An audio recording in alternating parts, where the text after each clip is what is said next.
அந்நிய மொழியை ஆர்வமாய் படித்த போதும் மறந்துவிட்டேன் உன்னை.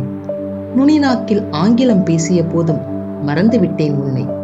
ஆர்வமாய் நண்பர்களுடன் பேசிய போதும் மறந்துவிட்டேன் உன்னை. கழுக்காய் என் கருத்தை பகிர்ந்த போதும் மறந்துவிட்டேன் உன்னை. கண்கள் குளமாகி உள்ளம் ரணமாகி வேதனையில் அலறிய போது என்னையும் மீறி அம்மா என்றேன். மறந்தே விட்டேன் என்று நினைத்த என் தாய்மொழியை.